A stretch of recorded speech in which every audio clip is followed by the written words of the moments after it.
de tout ce qui a pu se passer. Il connaît parfaitement l'Afrique et son environnement, y compris chez nous. Alors j'ai pensé que c'était très intéressant qu'on puisse échanger ensemble, parce que il a une connaissance et une vision de l'Afrique tout à fait exceptionnelle, et la meilleure preuve en est, c'est qu'aujourd'hui, il fait du conseil, il fait régulièrement des missions en Afrique avec les États africains, ce qui montre bien que, quoi qu'on nous en raconte, si vous voulez, même s'il y a des tensions au niveau politique ou autre entre la France et l'Afrique, par contre, au niveau des hommes et au niveau des entreprises, ça se passe très bien. Alors, vous êtes en Afrique tout le temps, ou très souvent, hein, comment vous sentez l'Afrique aujourd'hui ? Comment elle est ? Parce qu'il y a tellement de choses qu'on nous raconte que c'est important d'avoir ceux qui la connaissent vraiment puissent donner leur opinion. Merci d'abord de m'accueillir. Je suis ravi d'être avec vous pour ce petit moment. Je crois que l'Afrique, en fait, elle est le miroir de ce qui se passe dans le monde. L'Afrique, elle évolue très très vite. Ça va à une vitesse stupéfiante, à l'image un petit peu de la révolution numérique, dont on voit quasiment tous les jours qu'elle est en train d'évoluer extrêmement vite. Et on est en train de passer d'un monde à l'autre, on le sait maintenant, c'est un lieu commun de le dire, mais quand on regarde un petit peu dans le rétroviseur, on s'aperçoit qu'on a fait ça à une vitesse absolument stupéfiante. Et en Afrique, je crois que ça a été un petit peu le révélateur. Enfin, en tout cas, l'Afrique nous a bien montré à quelle vitesse ça s'était passé. Rappelez-vous, il y a 3 ou 4 ans, on était encore, au plan militaire, très présent en Afrique, un peu partout. Certes, ici ou là, on sentait bien qu'il y avait des messages qu'on nous passait, etc., etc. Mais regardez, en 2025, il n'y a plus rien. On a complètement changé d'époque. Et je crois que c'est ça que le grand message que l'Afrique nous fait passer, c'est que dans ce monde qui évolue très, très vite, eh ben, ce continent africain qui va être, et je pense que ce n'est pas qu'une formule, le continent du XXIe siècle, pour plusieurs raisons qu'on va probablement développer au cours de cette interview, l'Afrique est un révélateur de cette évolution spectaculairement rapide de notre monde. L'Afrique aujourd'hui, elle nous a fait passer un message sur ces 2-3 dernières années qu'elle ressentait depuis, depuis le début de la révolution numérique. Ce serait intéressant d'ailleurs qu'on revienne sur cette révolution numérique, on va en parler. dont je distingue 3 phases et qui, sur l'Afrique, a été bien marquée. Aujourd'hui, le grand message, c'est l'Afrique aux Africains. Je l'avais écrit d'ailleurs dans une tribune il y a 2 ans. Mais il y a 2 ans, quand je l'avais écrit dans Le Monde, tout le monde me regardait avec des yeux en me disant mais qu'est-ce qu'il veut nous dire ? Et aujourd'hui, quand on dit ça, l'Afrique aux Africains, c'est devenu un lieu commun. C'est nul, tout le monde le sait. La prise de conscience, elle est faite. Moi, je constate qu'en 2 ans, dans les esprits, la révolution, elle était faite. Ça, c'est le dit. Il y a un dit, l'Afrique aux Africains. Et bien souvent, chez nous, en Occident notamment, on réagit un peu négativement parce qu'on prend ce message en pleine figure. Mais il y a un non-dit derrière le dit. Et peu de gens l'ont analysé. Le non-dit, c'est quoi ? C'est que vous êtes les bienvenus. On ne rejette pas tout le monde. Certes, l'Afrique aux Africains. Comprenez bien notre message. Mais si c'est pour venir travailler avec nous, nous aider, vous êtes tous les bienvenus, y compris la France. Y compris la France que sur quelques territoires, on voit que quelques affiches, quelques drapeaux brûlés, etc. Vous êtes les bienvenus si c'est pour nos solutions, à nos conditions, à notre façon. Quand je vous entends ça, ça me rappelle un proverbe africain que vous connaissez certainement, et qui dit, parce que c'est la clé à mon avis du problème, une des clés du problème, qui dit « la main qui donne est toujours plus haute que la main qui reçoit ». Ce qui veut dire qu'eux, ils disent « il y en a assez d'être dominants et de nous faire la charité, on n'en a pas besoin. À partir de ce moment-là, on parle d'égal à égal, on se comporte d'égal à égal. » Et je crois que ça, c'est une des clés que malheureusement, il faut bien le dire, un certain nombre de gens chez nous n'ont pas compris, encore aujourd'hui, parce qu'ils ont du mal à admettre cette réalité qui est pourtant une évidence. J'ai quitté l'armée en 2013 et les autorités ivoiriennes m'ont demandé si, pendant quelques années, je pouvais les aider à m'impliquer dans ce qu'on appelle la réintégration des ex-combattants, démobilisation, désarmement et réintégration des 70 000 ex-combattants qui traînaient dans le paysage. Et j'étais le seul non-ivoirien dans une machine de 300 Ivoiriens, nous étions 300, subordonnés à la présidence, pour nous occuper de cette affaire-là. Et là, j'ai eu devant moi des gens de la Banque mondiale, du FMI, de l'Union européenne, des Nations unies, et j'étais un petit peu considéré comme un Ivoirien. Exactement. Et je vous assure que j'ai vraiment senti dans le discours, dans le ton, Cette espèce d'arrogance qu'on nous fait remonter du terrain africain, j'ai vraiment touché du doigt ce que ça voulait dire. Et écoutez, quand vous vivez des choses comme ça, après vous reconnectez autrement, quoi. C'est plus. Non, mais ça, je crois que c'est une des clés du problème. Hein. C'est qu'il faut quand même qu'on comprenne que ce monde, comme vous l'avez très justement dit, l'Afrique a changé fondamentalement, elle n'est plus la même. Vous savez, je lisais dans un journal français, je ne vais pas citer le titre pour ne pas lui faire honte, qui disait, oh là là, l'Afrique sera-t-elle capable de gérer la révolution numérique que nous sommes en train de vivre ? Et quand j'ai lu ça, mes bras en sont tombés, parce que visiblement, si le rédacteur de cet article avait été en Afrique, il aurait compris que c'est eux qui ont de l'avance par rapport à nous. Il y a eu beaucoup de coups d'État. Ces dernières années, il y a eu 7 ou 8 coups d'État en Afrique de l'Ouest et en Afrique centrale. Derrière ces coups d'État, je crois qu'il faut y lire l'exaspération de la jeunesse. Mais oui. L'exaspération contre deux entités. La première, c'est d'abord des États faillis. Des gouvernants qui n'étaient pas capables de remplir les simples missions régaliennes que sont la santé, l'éducation, la sécurité. Il y avait aussi une exaspération face à ceux qui soutiennent ces pouvoirs depuis des décennies. Et là aussi, on a repris ce message en pleine figure parce qu'il nous était adressé très clairement. J'allais vous le dire, parce que dans ce qui passait par exemple avec l'armée française dans les pays du Sahel, on nous a beaucoup accusés, par notre présence, d'arriver à maintenir des régimes en place qui étaient, comme vous l'avez appelé, des régimes faillis, des régimes corrompus. Après avoir parlé de ce qui n'allait pas, moi je regarde aussi ici et là ce qui va. Et vous voyez, j'ai travaillé il n'y a pas très longtemps au Bénin. Je suis stupéfait de voir qu'en 2 mandats, le président Talon, qui est président du Bénin, va achever son 2e mandat. Il n'arrête pas de déclarer qu'il ne se représentera pas, qu'il y a d'autres personnalités politiques qui sont capables de prendre sa suite derrière lui, qu'il a fait son temps et que c'est ce que dit en plus la Constitution. Mais il faut voir en l'espace de 2 mandats comment le Bénin s'est transformé, ce qu'il est devenu. C'est un pays ordonné, c'est un pays qui sait où il va. C'est vraiment extrêmement séduisant. 2e exemple, le Sénégal. Le Sénégal a montré qu'on pouvait tout balayer sans passer par des juntes, sans passer par les kalachnikovs, sans passer... voilà. Alors on pense ce qu'on veut de l'équipe du président Diomaye Faye et de son Premier ministre, M. Sonko. Ils sont élus par les urnes, ils sont là, et ils représentent ce que voulait le peuple sénégalais. Et je pense qu'ils sont un petit peu les porte-drapeaux de ce qui va se passer ici ou là, et auquel il faudra nous habituer. Il y a vraiment une chose qu'il faut nous intégrer, c'est le message dont on parlait tout à l'heure. L'Afrique est aux Africains aujourd'hui. Hein. Exactement. Je suis un peu désemparé quand j'essaie de voir où est-ce que nous allons, notamment vis-à-vis de ce continent. Et quand je fais le compte de nos intérêts et de nos menaces pour essayer de prendre en compte notre avenir dans ce monde dont on disait qu'il évolue de façon spectaculairement rapide, je m'aperçois que, en fait, tout continue à nous attirer au sud. Je vais même beaucoup plus loin. Je dis aujourd'hui que c'est pas l'Afrique qui a besoin de la France, c'est la France qui a besoin de l'Afrique. Si on veut se projeter dans l'avenir, quand on fait l'étude de nos menaces et de nos intérêts, on s'aperçoit que les menaces du jour, c'est quoi ?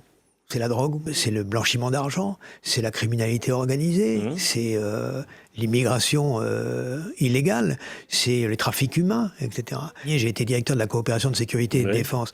Et dans ce titre, il y a sécurité. Sécurité, c'est quoi ? C'est la coopération de police, gendarmerie, protection civile. Et donc j'étais au cœur de cette coopération qu'on faisait avec les pays du Sud. Mais je veux dire que l'essentiel vient de là, ça vient du Sud. Ensuite, quand je fais le constat de nos intérêts, les intérêts que nous avons à défendre, les intérêts, c'est d'abord c'est des intérêts économiques, évidemment. Bien sûr. On a devant nous, enfin, en dessous de nous, 54 partenaires dont il faut les équiper en infrastructure, en équipement. Il y a des choses très très lourdes qui ne peuvent que séduire, enfin ces choses-là ne peuvent que séduire nos grandes sociétés, nos sociétés qui y sont déjà un petit peu, mais je veux dire que tout reste encore à faire, bien évidemment, dans l'esprit de ce qu'on disait tout à l'heure. Et puis, c'est des richesses minières c'est des hydrocarbures, des richesses en hydrocarbures, dont tous les jours on entend parler de nouvelles. On voit bien que c'est le coffre-fort de la planète. L'Afrique attire tout le monde. À commencer par les Chinois. Regardez les Chinois, mais pas que les Chinois. Aujourd'hui, moi, quand je suis dans les capitales africaines, dans les hôtels des capitales africaines, je vois des Chinois, je vois des Russes, je vois des Turcs, je vois des Indiens, je vois des Marocains. Est-ce que ça vient d'une incapacité, je dirais, à s'adapter à cette nouvelle réalité africaine, ou est-ce que, en définitive, en France, le vrai problème, c'est pas un manque de vision, et pour dire aux gens, aux entreprises, à tout le monde, hein, aux organisations, à tout le monde, de dire, attendez, il faut aller en Afrique, c'est intéressant, il y a un avenir, et la France est intéressée par l'Afrique. Parce qu'on n'a pas l'impression qu'aujourd'hui, il y a une mobilisation française. Il y a une force d'effacement de la France, ça nous fait mal au cœur, mais c'est comme ça. Ouais. Alors que tout nous y pousse. Donc, moi, je crois que on a quelque chose à faire. Non seulement on a quelque chose à faire, je ne crois pas, j'en suis persuadé. Aujourd'hui, il faut reconstruire un lien avec l'Afrique. Et je crois qu'on a des atouts, on a toujours des atouts. Aujourd'hui, on ne les exploite pas, c'est tout. En même temps, le monde évolue tellement vite qu'il ne faut pas trop perdre de temps non plus. Hein. On a d'abord des gens qui ont la connaissance de l'Afrique, qui ont l'expérience de l'Afrique, qui ont l'expertise de l'Afrique. Il y en a. Je vous assure qu'il y en a beaucoup. Hein. Le problème, c'est qu'ils n'arrivent pas à s'exprimer. Ensuite, on a les diasporas. Les diasporas, c'est une richesse incommensurable. Les diasporas, ce sont des gens, alors bien souvent, en plus, ces gens-là ont fait des études extrêmement intéressantes, ont des diplômes intéressants, enfin, sont des potentiels qui pourraient gérer à très haut niveau, et qui ont en plus une double culture. Donc le lien, si vous voulez, il se fait très très rapidement. Ensuite, il y a le secteur privé. La connaissance qu'a le secteur privé, notamment celui qui travaille en Afrique, et c'est toutes ces sociétés. Combien de fois je me suis appuyé sur eux quand j'ai eu des problèmes à régler, que ce soit des problèmes opérationnels militaires ou des problèmes, des questions à régler suite au programme que je fais aujourd'hui ici ou là. C'est là aussi une richesse stupéfiante, mais ils sont là, ils attendent et il faut leur donner le plan. Il faut leur donner la route. Il faut qu'ils sachent où ils vont pour pouvoir avancer. Voilà. En même temps, je me dis que dans ce monde qui évolue spectaculairement vite, on peut plus agir tout seul. Dans le monde qui est en train d'évoluer, on s'aperçoit, et peut-être qu'on peut en parler maintenant, justement, de cette révolution numérique. C'est depuis 30 ans, la révolution numérique. En gros, c'est la fin de la guerre froide. Elle a commencé il y a 30 ans. La guerre froide venait d'être achevée. C'était la Grande Amérique, l'Occident derrière, mais la Grande Amérique qui menait, on disait, voilà, le monde sera monopolaire, vive le capitalisme libéral, vive les sociétés libérales, et voilà. Et puis, progressivement, au fil des accros, des irritants, etc., on s'est aperçu que, notamment l'affaire ukrainienne, depuis 2015, on a vu que finalement le monde semblait se réorganiser en monde bipolaire. C'est un peu le sens des BRICS, c'est le non-Occident. Moi, je me rappelle d'une carte de février 2023 qui montrait quels étaient les pays qui avaient appliqué effectivement sur le terrain des sanctions à la Russie. Vous avez l'Occident et pas un autre pays. Pas un autre pays. Donc ça révélait bien que, alors je ne sais pas si le monde est en train de devenir bipolaire, en tout cas moi j'ai lu beaucoup d'analyses qui nous disaient avec certitude, voilà, le monde sera désormais bipolaire, nous retombons dans une sorte de guerre froide. Et c'est pas du tout ce qui se passe. C'est pas vrai. On le voit aujourd'hui. Le monde est multipolaire. La conclusion qu'il faut en tirer, c'est que c'est la loi du plus fort. C'est le plus fort qui survit, c'est le plus fort qui gagne. On devient faible au moment où il nous faudrait être fort. Ouais. Et donc du coup, je me dis, avec quels alliés on peut... Je regarde l'Union européenne. Je m'aperçois que on n'est pas dans une Union européenne, en ce moment on est plutôt dans une désunion européenne. On est bien d'accord. On en a parlé plusieurs fois, vous vous en souvenez, on a fait des émissions là-dessus pour montrer que l'Europe, malheureusement, Dieu sait s'il faudrait qu'elle soit unie, et le moins qu'on puisse dire, c'est qu'elle ne l'est plus du tout. Alors ça pose un énorme problème. Ça pose un énorme problème. On va dans votre sens. L'Allemagne est en train de refaire la Mitteleuropa. La Pologne, elle reconstitue sa défense, elle veut être la première de 4,7% du PIB consacré à la défense. Hein. La Hongrie et la Slovaquie font des yeux doux du côté de l'Est. Enfin, on voit bien qu'on n'est pas du tout dans un sens d'un rêve d'union. Aujourd'hui, on est plutôt dans une... En fait, c'est chacun pour sa peau. On a parlé des Chinois, des Turcs, mais les premiers à venir, c'était les Allemands, les Italiens, les Anglo-Saxons. Enfin, Parmi les partenaires européens, c'est les premiers à s'engouffrer dans le place vide. Et ça a fait d'autant plus mal au cœur ce que vous dites que dans le pays précisément auquel vous faites référence, c'est le Niger. Les Allemands sont allés tout de suite au Niger. On se rappelle l'histoire elle n'est pas finie d'ailleurs, hein, du président Bazoum, hein, qui a été que la communauté internationale, l'Occident entre guillemets, voulait absolument défendre corps et âme, etc. Et puis qu'on a laissé tomber complètement. au premier Il est carrefour. toujours. Je me dis que la France, elle doit regarder autour d'elle pour savoir avec qui elle pourrait être un peu plus forte. Et quand on regarde ce qui se passe dans cette Europe, on voit qu'il y a une espèce d'Europe dans l'Europe, une espèce d'Europe du Sud, tous les pays de la Méditerranée, qui ont, quand ils font l'analyse des menaces et des intérêts tels que je vous le disais tout à l'heure, ils font exactement le même. On est très proches. Pour des questions géographiques, pour des questions historiques, pour des questions de proximité, pour des questions de diaspora. Et donc je me dis que la faiblesse de croire que, vous voyez, un espèce d'ensemble, on peut rêver un peu. La Grèce, la Croatie, la Slovénie, l'Italie, la France, l'Espagne, pour rajouter le Portugal. On peut dire que ça ferait un bloc, c'est loin d'être nul en termes de richesse, en termes de possibilités, en termes de...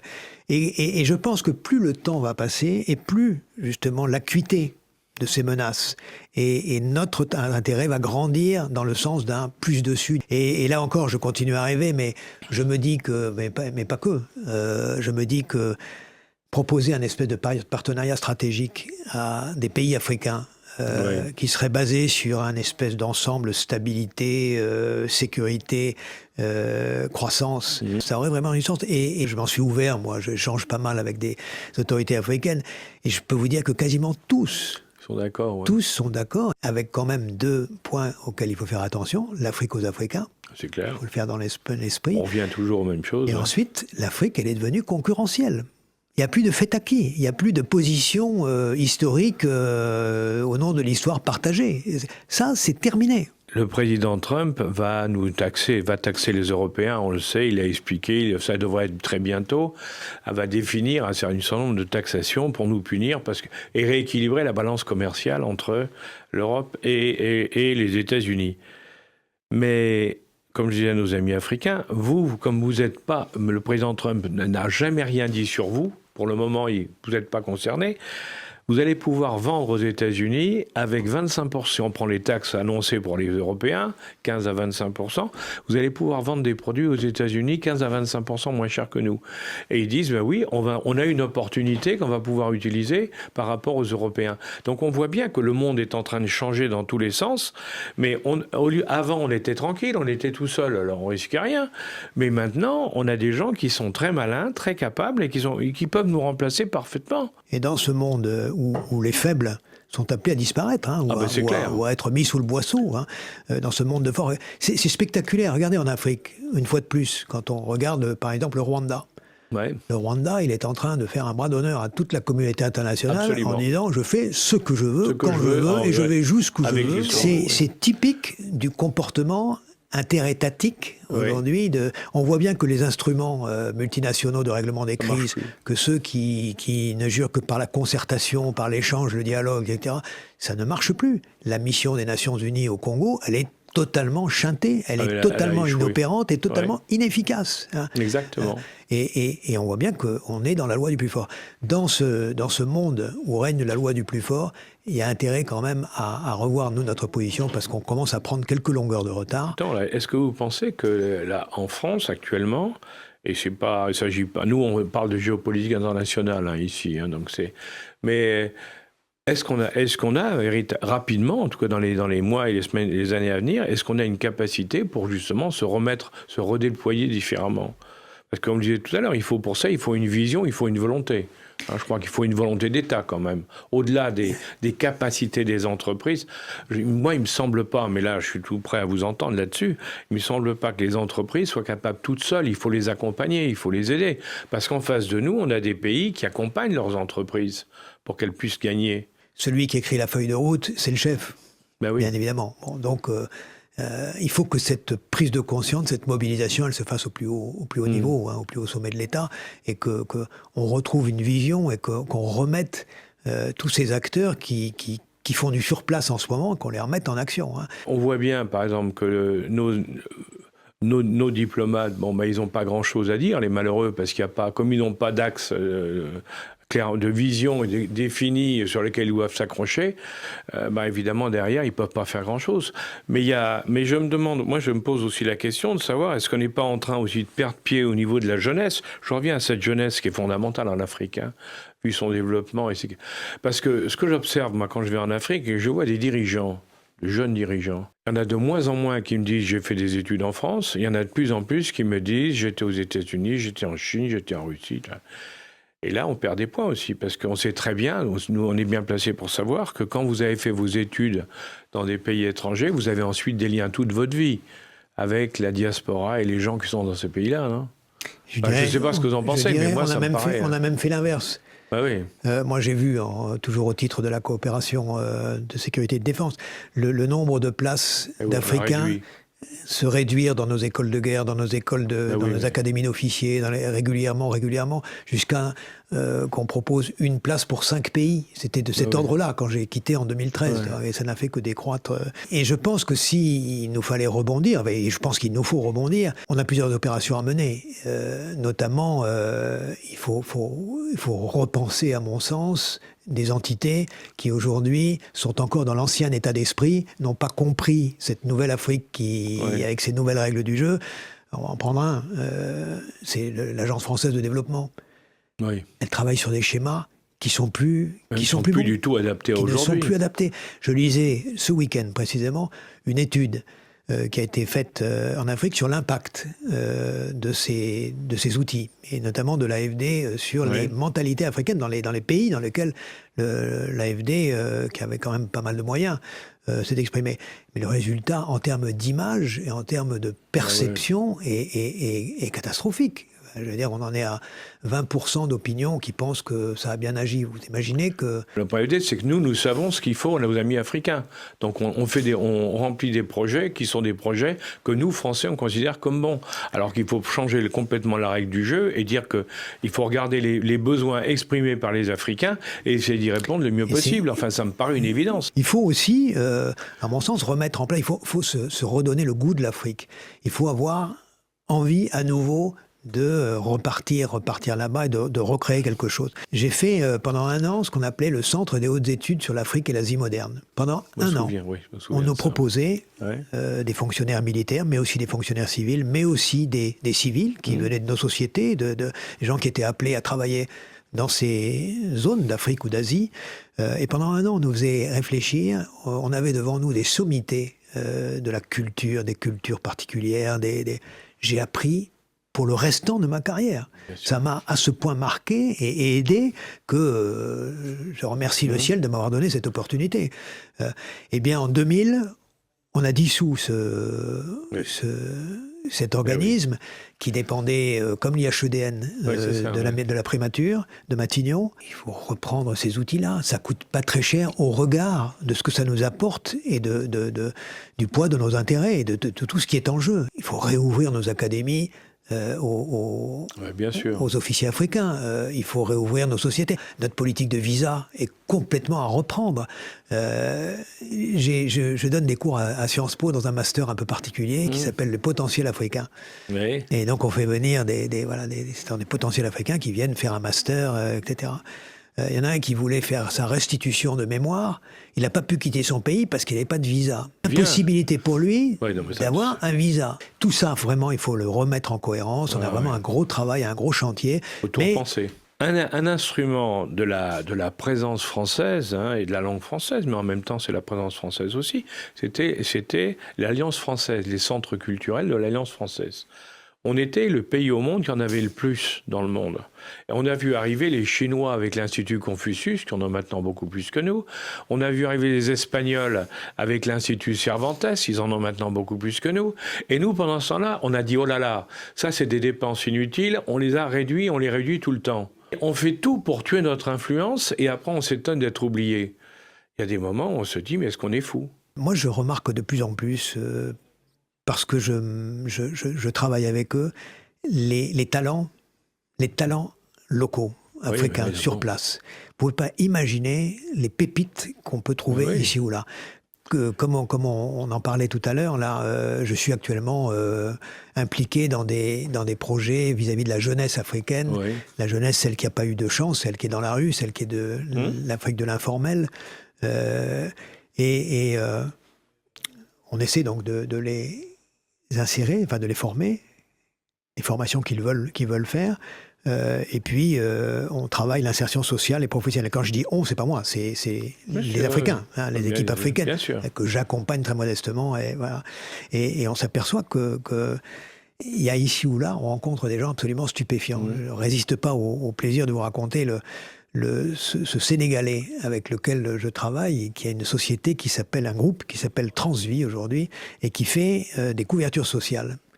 Et il a trouvé, lui, par des procédés locaux, qui ne coûtent rien à l'État, comment assurer une couverture sociale aux familles de ces pratiquants de cet informel.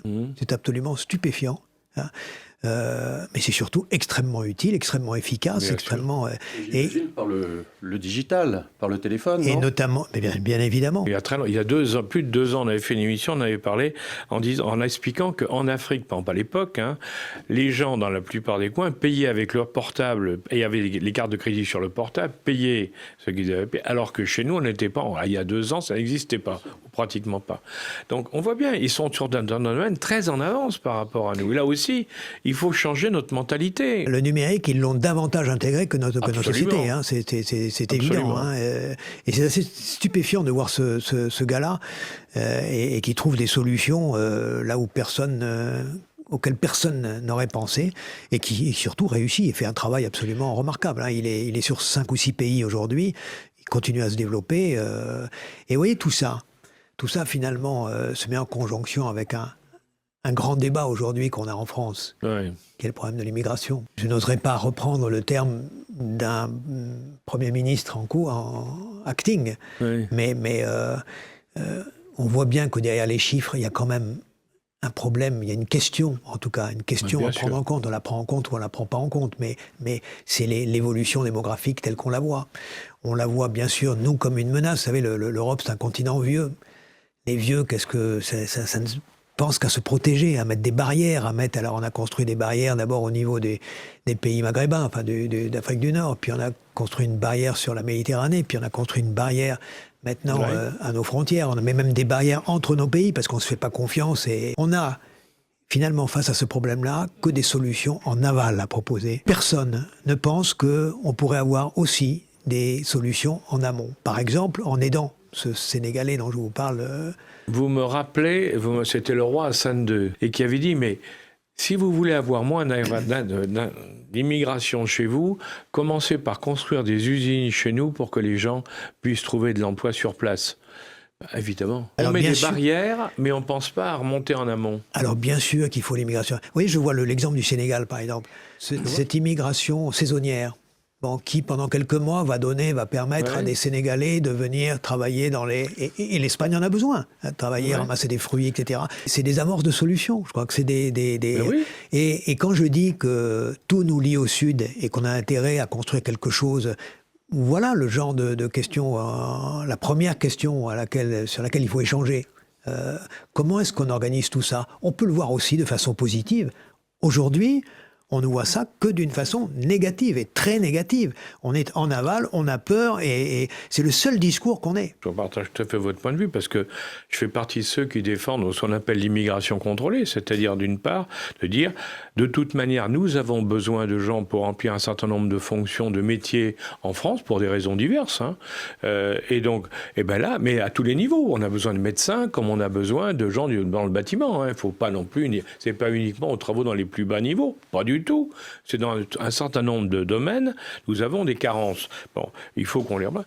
Donc, il ne s'agit pas de rejeter idiot, de rejeter tout le monde. Alors, si vous commencez à faire une immigration contrôlée et que vous faites des investissements et des aides dans les pays d'origine, vous allez voir que le problème va être réglé à 70-80%.